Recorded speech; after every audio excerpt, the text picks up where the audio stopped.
परावर्तन के दूसरे नियम को बहुत ही ज़्यादा इंटरेस्टिंग तरीके से समझते हैं। सबसे पहले हमें समझना होगा कि तल क्या होता है। कोई भी दो अक्ष मिलकर के, जैसे कि x और y मिलकर के एक तल बनाते हैं, और ऐसे ही ढेर सारे तल एक के ऊपर एक मिलकर के 3D में स्पेस बनाते हैं या फिर ये जगह बनाते हैं। समझ नहीं आया ना?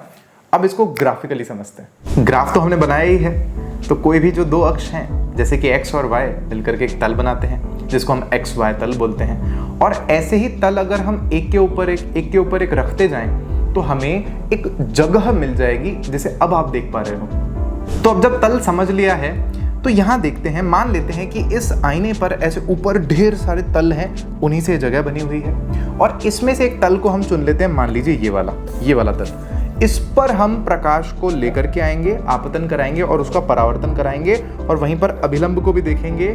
माने कि तीनों चीजें, इंसिडेंट रे और नॉर्मल इंसिडेंट पॉइंट पर और उसके बाद रिफ्लेक्टेड रे, तीनों इसी प्लेन पर हमें देखने को मिलेगी।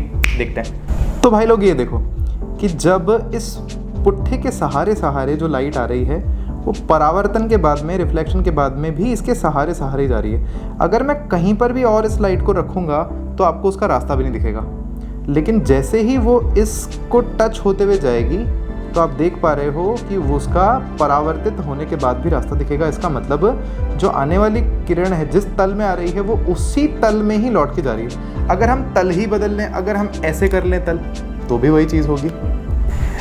तो अभी आपने देख लिया ना, हमने तल बदल लिया तो प्रकाश की किरण भी उसी तल पर परावर्तित हो रही है। तो भैया अगर वीडियो दिल से अच्छी लगी है तो दिल से लाइक, शेयर और सब्सक्राइब कर देना।